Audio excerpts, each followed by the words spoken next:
Okay, Mayor, I turn it over to you. Thank you. Good evening. I call the May 12th City Council meeting to order. Mr. Daniels, could you lead us in the pledge? I pledge allegiance To the flag of the United States of America and to the republic for which it stands, one nation, under God, indivisible, with liberty and justice for all.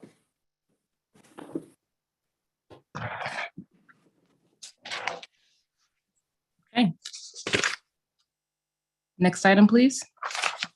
Item roll call. Councilmember Bruins is absent. Councilmember Daniels. here. Councilmember Miller. Here. Vice Mayor Schaefer. Here. And Mayor Middleton. Here. This meeting of the Citrus Heights City Council is cablecast live on Metro Cable 14, the local government affairs channel, on the Comcast Consolidated Communications and AT&T Uverse cable systems. This meeting is closed caption and live stream at citrusheights.net. Tonight's meeting replays on Monday, May 16th at 9 a.m. on Channel 14. This meeting can also be viewed on the city's YouTube channel. Okay. Next item. Next item is approval of agenda. Move approval. Move approval. I have a motion from Vice Mayor Schaefer, and who was it in chambers for the second? Daniels. We'll say it was Brett. I hear him talking. Daniels. Roll call, please. Councilmember Bruins is absent. Councilmember Daniels. Aye. Councilmember Miller. Aye. Vice Mayor Schaefer. Aye. Mayor Middleton. Aye. Next item. Next item, we have presentation number 4, proclamation of the City of Citrus Heights proclaiming May 15th through 21st, 2022 as National Public Works Week.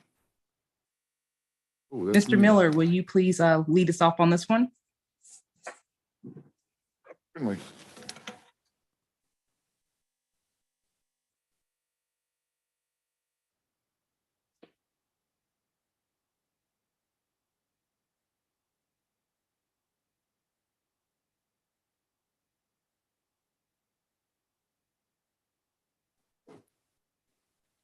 I'd like to proclaim that this is National Public Works Week and read a little bit from the proclamation.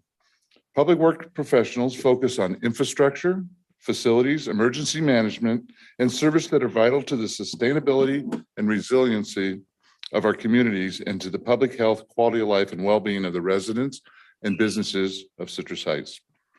These infrastructure, facilities, and services are provided through the dedication and hard work of public works professionals who are operators, engineers, managers, and employees at all levels of government, as well as within the private sector.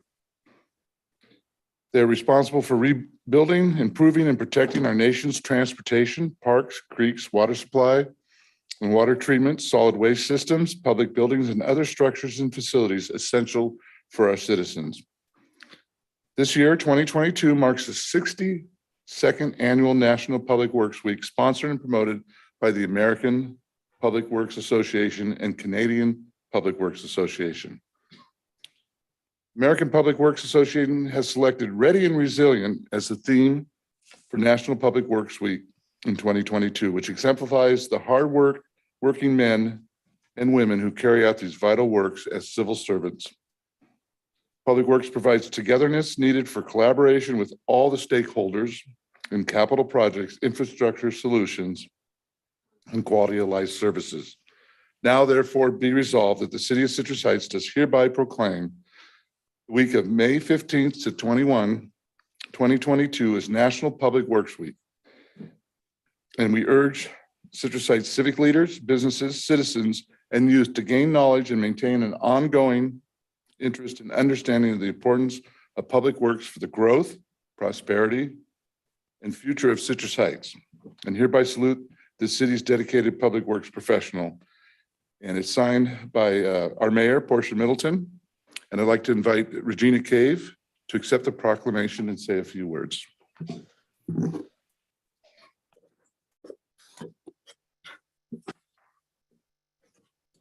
you so much.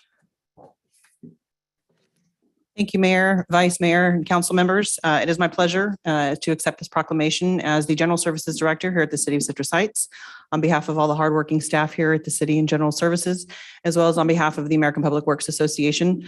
I am also the president of the Sacramento chapter of the American Public Works Association, and it is our mission and goal to not only promote and educate the public on what we do and to celebrate as well. And so with that, just a reminder, next Thursday, May 19th from 2 p.m. to 6 p.m., we will be celebrating over at Van Maren Park with a lot of heavy machinery and equipment that help to keep our streets and our services going here in Citrus Heights.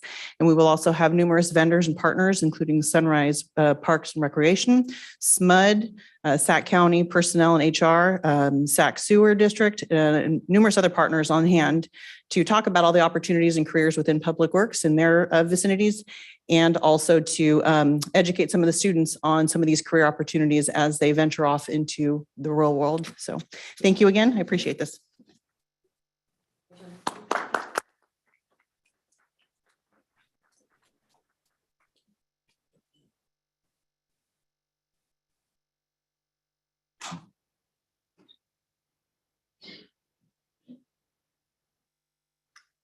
Thank you. Next item, please.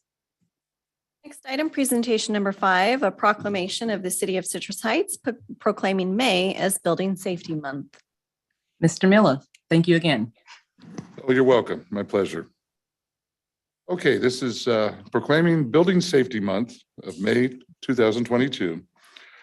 Our city is committed to recognizing that our growth and strength depends on the safety and essential role of our homes, buildings, and infrastructure, both in everyday life and when disasters strike. Our confidence in the resilience of these buildings that make up our community is achieved through the devotion of vigilant guardians, building safety and fire prevention officials, architects, engineers, builders, tradespeople, design professionals, laborers, plumbers. I have to throw in electricians too, and others in the construction industry who work year-round to ensure the safe construction of buildings. These guardians are dedicated members of the International Code Council, a nonprofit group that brings together local, state, territorial, tribal, and federal officials who are experts in the built environment to create and implement the highest quality codes to protect us in the buildings where we live, work, and play. These modern building codes include safeguards to protect the public from hazards such as hurricanes, snowstorms, tornadoes, wildland fires, floods, and earthquakes. Building Safety Month is sponsored by the International Code Council to remind the public about the critical role of our community's largely unknown protectors of public safety, our local code officials, who assure us of safe, sustainable, and affordable buildings that are essential to our prosperity. Safety for all, building codes in action is the theme for Building Safety Month 2022, and it encourages us to all raise our awareness about planning for safe and sustainable construction, career opportunities in building safety, understanding disaster mitigation, energy conservation, and creating a safe and abundant water supply to our benefit. Each year, in observance of Building Safety Month, people all over the world are asked to consider the commitment to improve building safety, resilience, and economic investment at home and in the community, and to acknowledge the essential service provided to all of us by local and state building departments, fire prevention bureaus, and federal agencies in protecting life and property. Now, therefore, the City of Citrus Heights does hereby proclaim the month of May 2022 as Building Safety Month, and accordingly, I encourage our citizens to join us as we participate in Building Safety Month's activities, and it's signed by our Mayor, Portia Middleton. And I'd like to invite our Chief Building Official, Greg Anderson, up to accept a proclamation and say a few words.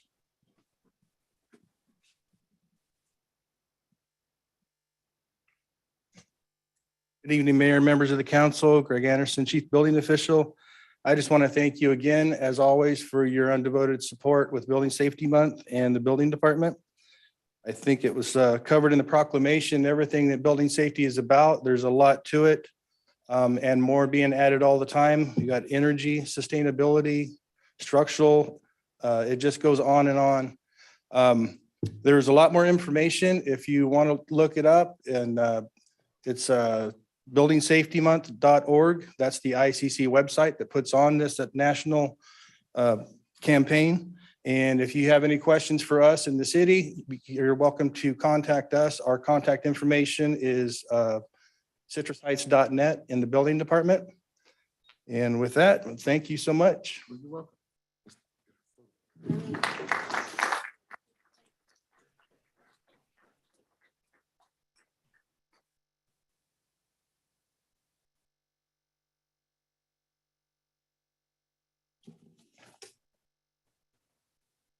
Okay. We'll give Mr. Miller some time to get to his seat.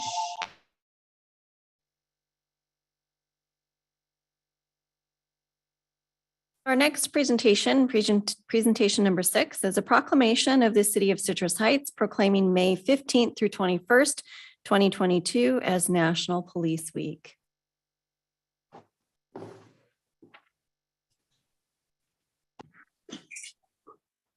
Thank you. As Amy said, we are proclaiming May 15th through the 21st as National Police Week, and I'm going to read this proclamation and then invite the distinguished Commander Chris Frey to come up and accept it. So I'm going to read the proclamation. Whereas in 1962, President Kennedy proclaimed May 15th as National Peace Officers Memorial Day and the calendar week in which May 15th falls as National Police Week. Established by a joint resolution of Congress in 1962, National Police Week pays special recognition to those law enforcement officers who have lost their lives in the line of duty for the safety and protection of others. And whereas from the beginning of this nation, law enforcement officers have played a vital role in safeguarding the rights and freedoms which are guaranteed by the Constitution and in protecting the lives and property of our citizens. And whereas policing in the United States is a noble profession of tremendous responsibilities, perilous challenges, and great importance to American society. The actions of any one police professional in an instant can change lives and influence individuals in impactful ways. And whereas it is important our citizens know and understand the challenges, duties, and responsibilities of their police department and the necessity for working together with them in maintaining law and order. And whereas it is fitting and proper that we express our gratitude for the dedicated service and courageous deeds of law enforcement officers and for the contributions they have made to the security and well-being of all our people. And now therefore be resolved that the City Council of the City of Citrus Heights does hereby proclaim May 15th, 2022 to be National Peace Officers Memorial Day and the preceding week declared National Police Week in honor of all peace officers who, through their courageous deeds, have served communities across the nation. And it is signed by the Mayor, Portia Middleton.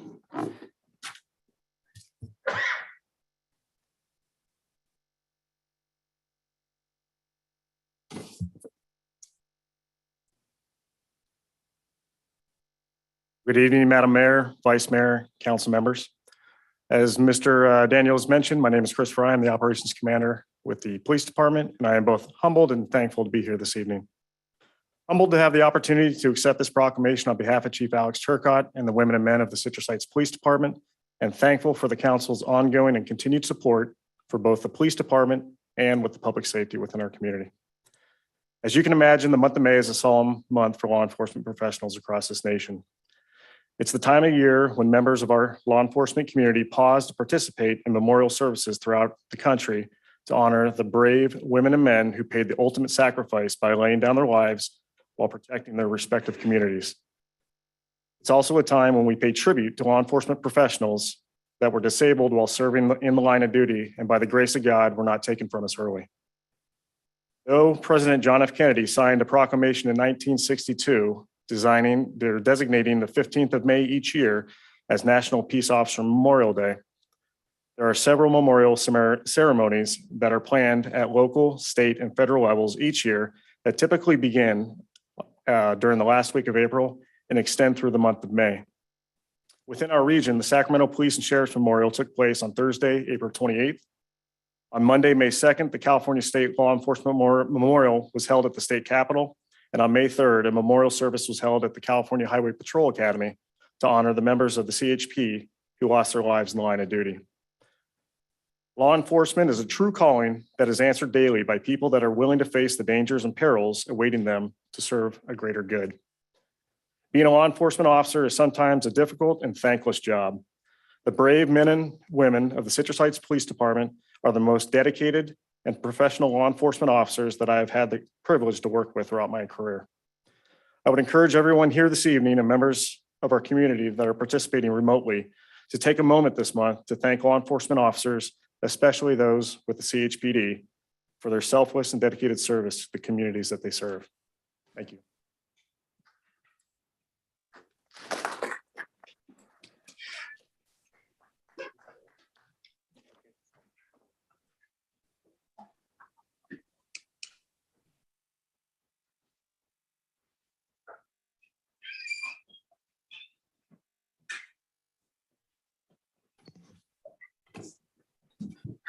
Thank you. And next item, please. Next item is comments by council members and regional board updates. Mr. Miller, if you would please. Yes, ma'am. Monday, I attended the regional transit meeting, and one of the major items on the agenda was the homeless safe parking program by the city of Sacramento. They asked to use 100 spaces at the Roseville Road light rail station, and there's plenty of space in the back, but there was a few contentious items that we had to be ironed out over time. And one was that the RT was indemnified by the city of Sacramento for any kind of lawsuits or accidents that happen, or if they burn something down. And also that there's a safe area that's posted around the light rail station.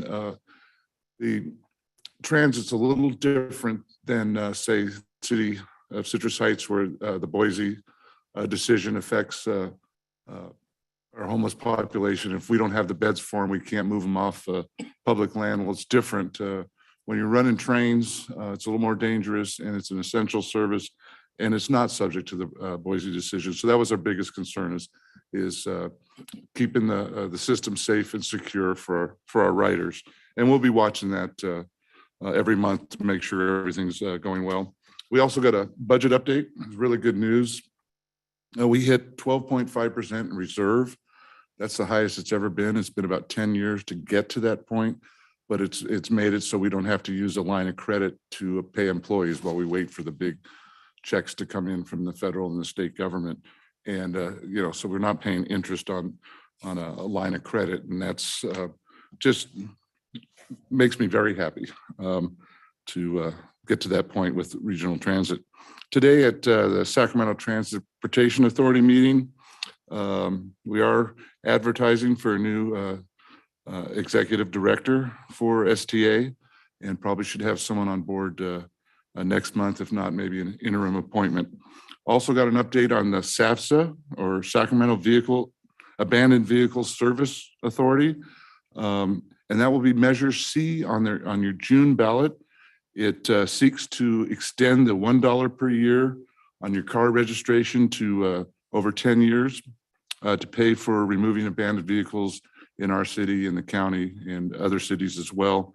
It's a successful program, but it has expired, so we're asking people to consider voting for the $1 per year, keeping the $1 per year going.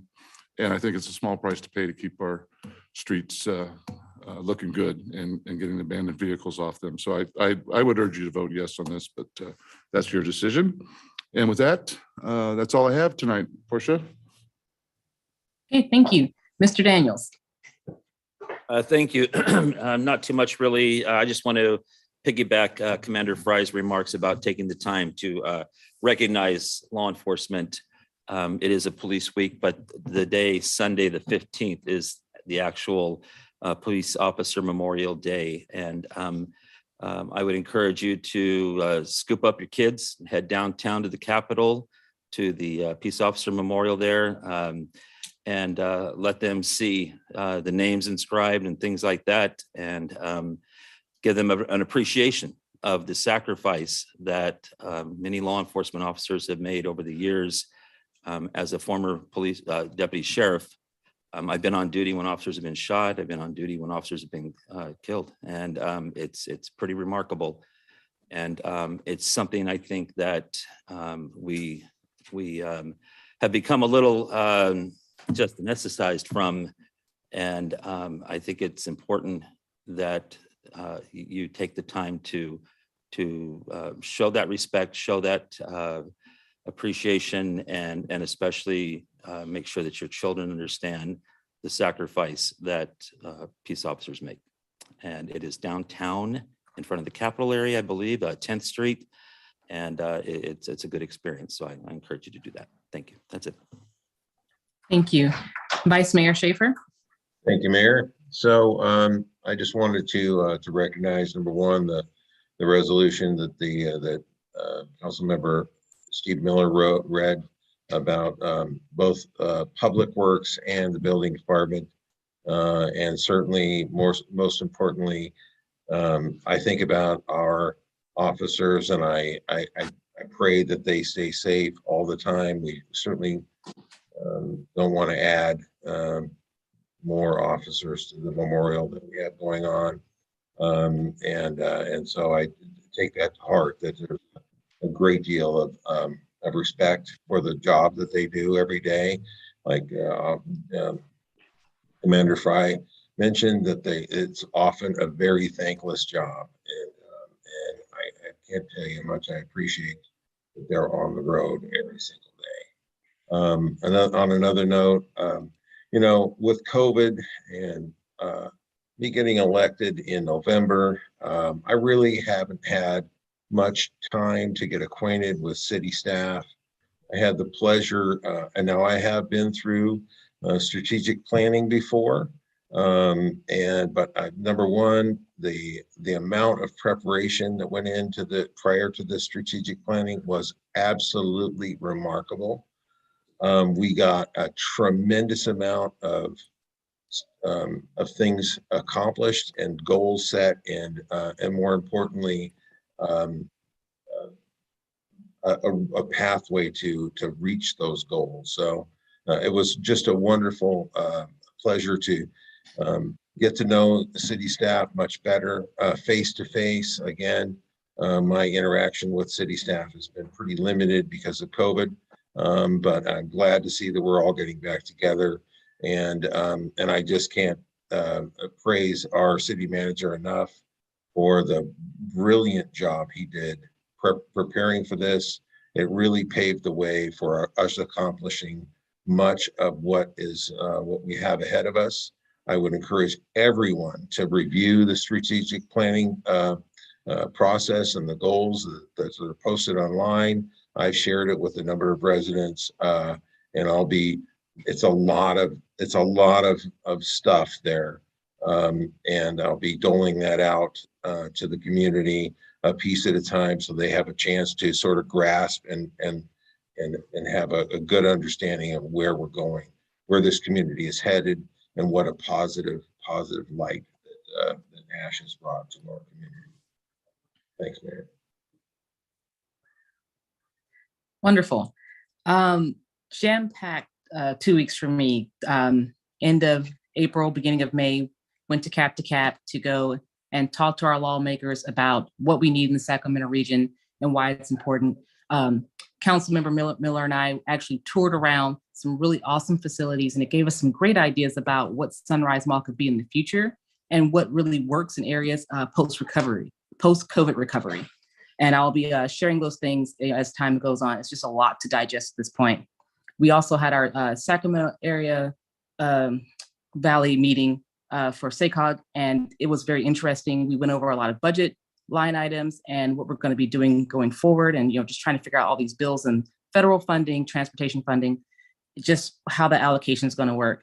We were still not 100%, but we're working and we're getting closer to a solution. I also am in the middle of doing the California League of Cities lobby day and their board of directors meeting that starts tomorrow, and which is one of the reasons why I'm not there, because we're just running back and forth. But yesterday we met with our assembly member, Ken Cooley, and we talked to him about finding some type of line item in the budget to help us afford the unfunded mandates that is our organics recycling. It's a burden on all the cities throughout the state, and we're asking, since we have such a surplus, that there's a consideration for us to have some funding to help us offset the cost, especially to our consumers and our constituents. We also talked about some housing bills that we opposed just because we haven't had enough time to deal with the ADUs and all the laws that have been implemented and changing over the last, 6 to 18 months. And I'm not sure where we're going to land on that, but we did make the ask that we have a little bit more leeway. Cities know best about local control and how to manage our arena numbers and what we need to do to meet this housing crisis. And that is all I have for now. Next item, please. Next item is public comment, and members of the public may address the council on any agenda item of interest to the public and within the council's purview, or on any agenda item before or during the council's consideration of the item. Speakers will be limited to 3 minutes each. If you wish to address the council during the meeting, please either complete a speaker identification sheet and give it to myself.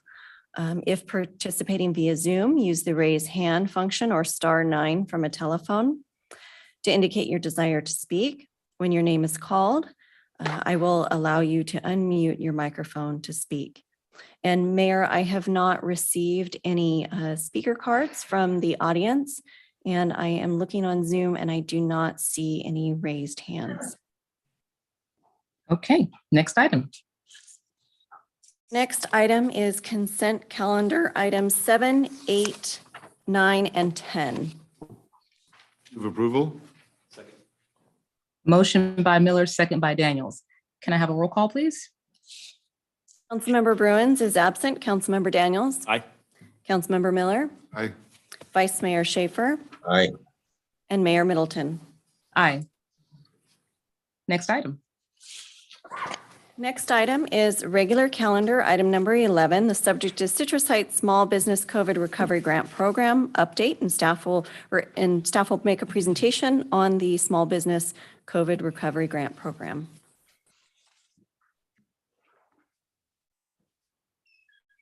Good evening, Mayor Middleton and members of City Council.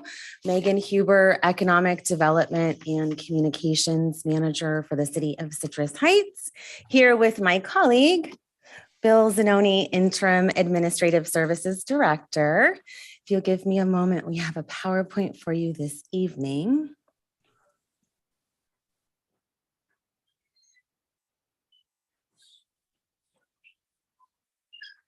Well, good evening. I'm Bill Zanoni, Interim Administrative Services Director. Megan and I will tag team this presentation this evening. What we would like to do is give you a brief update on the COVID Small Business Recovery Grant Program that the council discussed at both of your meetings in January. So just as a reminder, the city of Citrus Heights was allocated about $15.6 million of American Rescue Plan Act funds. We received the first half of that funding, $7.8 million in May of last year. We are scheduled to receive the second payment this month.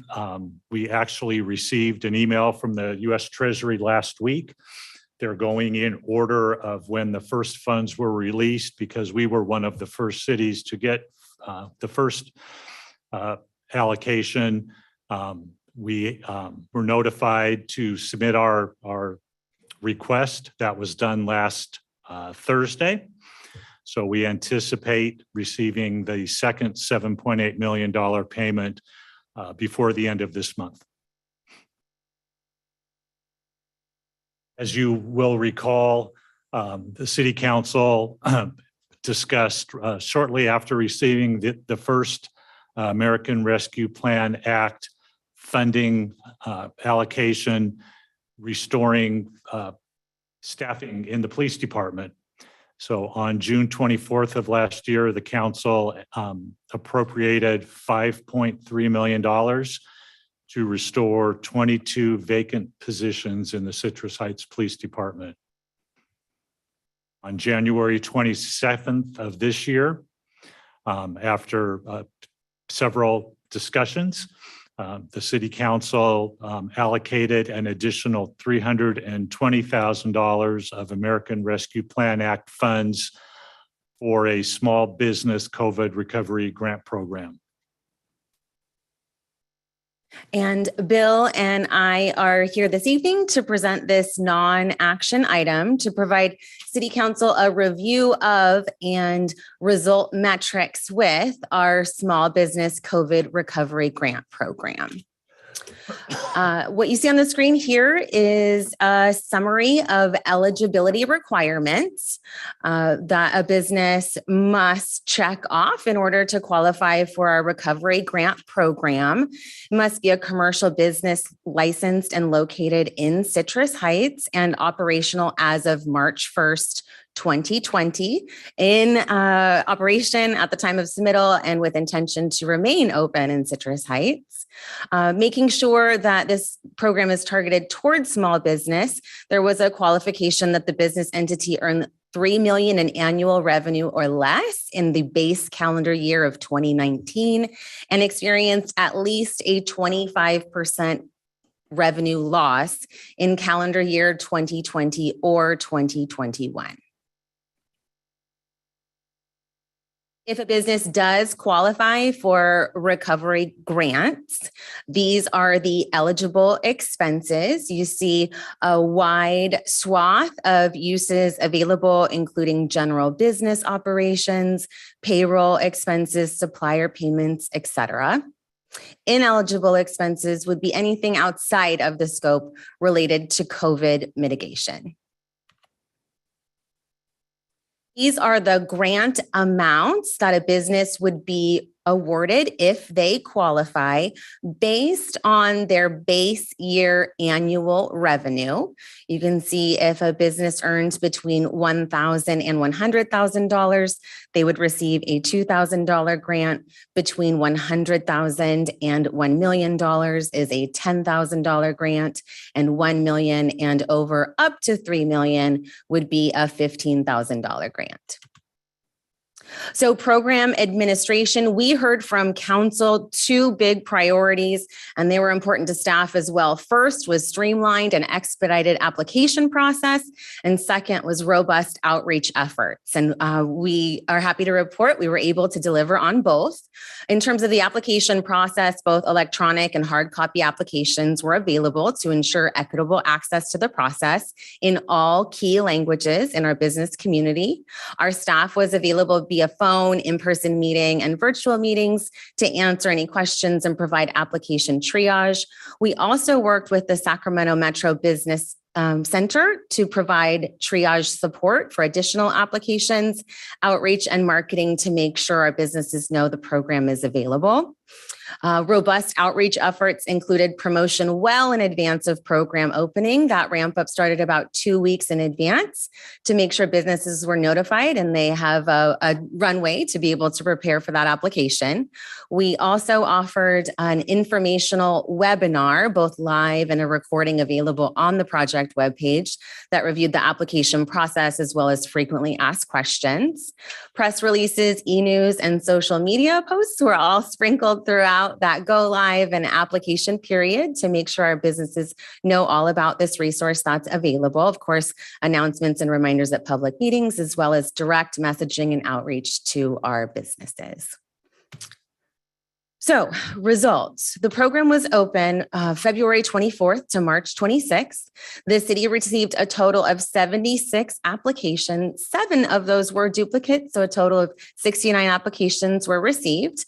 And after review for eligibility, based on those guidelines that we just reviewed, 33 businesses were ultimately eligible and received COVID recovery grants.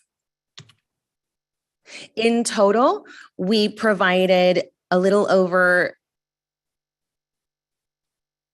33. Oh, I'm sorry. $277,000 in grant funds. These payments were issued to those eligible businesses on April 25th. Everyone was notified in an expedient manner, and there are unexpended funds available for future consideration. So you can see a breakdown on the graph to the right, how it ranked in terms of the size of business and the size of COVID recovery grant administered. 9 $2,000 award grants, 20 $10,000 award grants, and 4 $15,000 grants. Anecdotally, this mix is really indicative about what we know of the size of our business community. Our 64% of our businesses have less than 10 employees, and that tracks from a revenue perspective as well. And if I might add, we did, when the applications came in, they were reviewed. If there was missing information, we did follow up with the applicants to try and receive the information that was missing. We actually found through this process several businesses that submitted an application but did not have a business license. So we actually licensed several existing businesses through this process as well. Facilitated some eligibility. Yes, we did. I'm sure you won't hold that against us. So another way to look at this are the metrics you see here on the screen. Of those 69 applications, as we mentioned, there were 33 eligible businesses. 36 businesses were ineligible. And you can see based on the reason categories at the bottom, it was overwhelmingly because they did not meet that revenue loss threshold of 25%. And as Bill mentioned, we did whatever we could to help get them into guideline buckets. So those are the quantitative metrics of the program. We also have some really great qualitative metrics for you. What you see here on the screen is a snap of a thank you note from Ben Combs, owner of Judy's Cleaners, who received a small business COVID recovery grant, ultimately grateful for the assistance to continue his resilience through post-COVID and beyond. In terms of next steps, staff will continue the ARPA funding conversations with council at the May 26th City Council meeting. And what you saw during our strategic planning retreat is many exciting plans to continue standing up programs to support our Citrus Heights business community. So we're really excited to continue that conversation with you. And with that, I'll open it up for any questions. Okay, do we have any questions from the council? Yeah, I'll start. I'm very excited about it all. It's very nice. I'm disappointed about the ineligibles, definitely. And especially about the 22 who I believe it was 22 that were less than $25,000. Do we know, were many of them close to 25? Were they the ones that weren't were really just small losses? Of those, if we were to drop the revenue loss requirement to from 25% to 15%, we would have had 3 of those businesses might have qualified. If we were to go down to 10%, there could be 2 additional ones of those. So I think that's it. Thank you. Thank you. Mayor, Yes, go ahead. I just want to say thank you for standing the program up, especially as quickly as you did and efficiently and getting the word out there. So thank you very much. I also have a comment, Mayor. Please go ahead. Thank you. So again, excellent job, Megan and Bill. I think that hearing the number of businesses, that last statistic that you shared, it really showed me that it really covered the bases. Meaning we really hit the people that we were trying to help. We were really trying to get to the right people, and I think the way the program was structured was well done. So thank you very much. Thank you, Vice Mayor Schaefer. Megan, Bill, again, wonderful work. No, we're not going to hold it against you for making sure those who are out of compliance, bending over backwards to get them in compliance, because that's the name of the game here. We want the businesses to recover in our community. And so thank you for, like everyone said, standing it up so quickly. I know that it was a push, and as a council, I know we appreciate you doing that work and making sure all those factors are met, especially my hard line of, multiple languages, as many as you can get. So thank you again, both of you, for doing that. Thank you, Mayor Middleton. Okay, so next item. The next item is department reports, which we have none. So the next item is city manager items. Okay, Mr. Feeney. Well, good evening, Madam Mayor, members of the council. I have a few items to give you some updates on tonight, but first I want to recognize the great work the council and our staff team did that Vice Mayor Schaefer had some very kind comments about at the strategic planning retreat early this week that occurred on Tuesday, May 10th. I agree with the comments that were said earlier. Terrific retreat. A lot of good work was done there. Very excited about the strategic objectives that were discussed and adopted as part of the retreat. And there will be an item on the May 26th City Council calendar where we speak more about the strategic planning objectives that were adopted as part of the retreat, and then also some longer term objectives that we would like to talk to the council about that we had presented as part of that background memorandum. So a lot of exciting things ahead for Citrus Heights, and I thought a lot of great work was done there by the council and the staff team too. So thank you all for your efforts on that. Good retreat. So if we can go to the next slide, please. While we're talking about some good things that are coming down the pike here, we've got some great branding efforts that are going on. It's the 25th year that Citrus Heights is, it's an anniversary since incorporation. So this marks our 25-year anniversary this year. Our team has worked to put some banners together that acknowledge and recognize that great accomplishment. And you'll start to see some of those banners installed at various locations around the community on some of the major roadways and also in Fountain Square. And I'd say that these locations are distributed throughout the city. So residents throughout the city will be able to see this and reflect on it. It's definitely something that the community should be proud of. So you'll see that. And then also on our city council staff reports, memorandums, you'll see this logo used during the anniversary year. So I wanted to let the council know about that and the community know about it as well. We can go to the next slide, please. With the primary election, I wanted to let the council and the community know that there have been some ballot boxes that have been placed at City Hall. There's one inside the lobby, and then there's another one just outside the doors of the lobby. Those ballot boxes are checked periodically by the county. At this time, they're about every 96 hours. They're checked and ballots are picked up as you get closer to the election. My understanding is, the last 10 days of election, they pick that up. The frequency increases from 72 to as little as 24 hours. There's a total of 4 vote by mail ballot drop-off locations within the city. The other locations are at the Rayleigh's on Lycan Drive, also at Rush Park Community Center and Sylvan Oaks Library, in addition to the 2 locations that we have here at City Hall. In addition to these drop box locations, that the Citrus Heights Community Center will be having a vote in person vote center that'll start as early as May 28th and it'll run through June 7th through Election Day. We can go to the next slide, please. Hey, something else to be excited about for May, Citrus Heights Bike Month, or May is Bike Month, and we can call it Citrus Heights Bike Month too. But there's definitely a few events that the city's working to help support those efforts of having biking in the community and promoting that. The Police Activities League is having a bike safety day this coming Sunday from 11 to 4 at Rush Park. We also, Regina spoke to the Citrus Heights Public Works Showcase earlier this evening.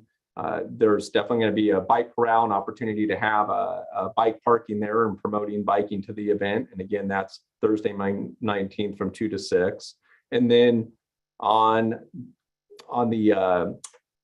Friday, May 20th, there's going to be a neighborhood pop-up ride at the old Auburn multi-use trail from 9:30 to 10:30. So it'll be, we're definitely looking to have some folks come out on whether they're biking would be terrific, or even if they're looking to stride, welcome all modes, so to speak, as long as it's people powered at the Old Auburn Trail that day. And we will have some information about some of the city's trail efforts that are underway relative to Arcade Cripple Creek out on the trail that day as well. So to be able to answer questions for people that are on that trail. Let's see, and I think that concludes all my slides, but I want to make sure that we have something else that's exciting to announce. Our communications officer vacancy has been filled, and we have our new team member, Elijah Wilbur, that is here with Megan Huber tonight. And I'd like, if Megan, if you could introduce Elijah, but he started on Monday of this week, and we're very excited to have him here. So with that, Megan, if you would do the honors of introducing Elijah to the council and the community, please. Thank you, City Manager Feeney. I would be delighted to. Good evening, Mayor Middleton and members of City Council. Megan Huber, Economic Development and Communications Manager. I am very excited to introduce you to our new Communications Officer. As Council recalls, we recently restarted our Strategic Communications Program about 3 years ago, and it's an integral part of the city's strategic goal to increase community vibrancy and pride. And we do that by building and utilizing our communications channels, and have had great success so far in creating about 13 million media impressions annually and looking to grow that even more. So all that to say, this is a very important and integral position, and we had to get it right. And I'm very excited to report we absolutely did. I would like to introduce you to Communications Officer Elijah Wilbur, and he'll say hello. Good evening, Mayor, Vice Mayor, and City Council. I'm honored to be here tonight and in front of you. This is a very exciting opportunity for me. I started my career in public service in end of 2015, right when I turned 29, and ushered in my 30s into this career, and it's been a great privilege of mine. I started my career in public service in the city of Roseville, and this has brought me here today to Citrus Heights. I am a resident of Citrus Heights for the last 6 years. I really love living here and have seen the great progress that Megan mentioned with the communications here, and it gets better every day, and I'm really excited to be a part of that, to be able to see it as a resident, and to be leading the charge on that. So thank you for this opportunity, and I'm really excited to get to work with all of you. Glad to have you on board. Thank you and welcome. Okay. All right. Mayor, I have a question. I have a question about Absolutely. City Manager Sweeney. Can you roll back to the biking event that you have going on there? Can we roll the PowerPoint back to that? So I just want to clarify for folks that what date is that pop-up happening between 9:30 and 10:30? What date is that? That's May 20th. That's May 20th. The date Okay. on that. Might May have been 20th. blocked. Yeah, so that'll, and that's there at the Old Auburn Multi-Use Trail. Okay. All right, great. Just want to. So Friday, May 20th. Great way to get your Friday kicked off. Very good. Thank you. You get that on all of our calendars, please? Absolutely. Thank you, Ash. Yeah, we'll get all these events on the council calendar, and hopefully it can work where we can see some council members out there. That would be terrific. Thank you. We'll see what we can do. Next item, please. Next item is items requested by council members or future agenda items. Just one real quick. Yeah, Okay. just one real quick. I noticed some youngsters in the back there. I was wondering, are you here for a school project? Can you come up to the mic and tell us who you are and where you're from and why you're here? Come on, you got to go up too. If you're both here for school, yep.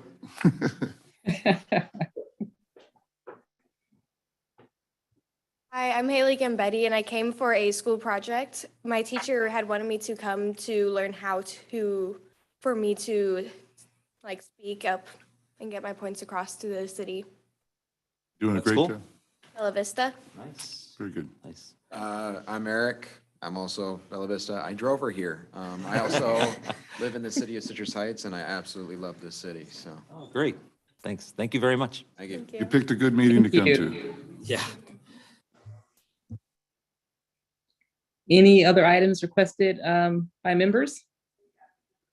Seeing some head shakes no, we will adjourn. Well done.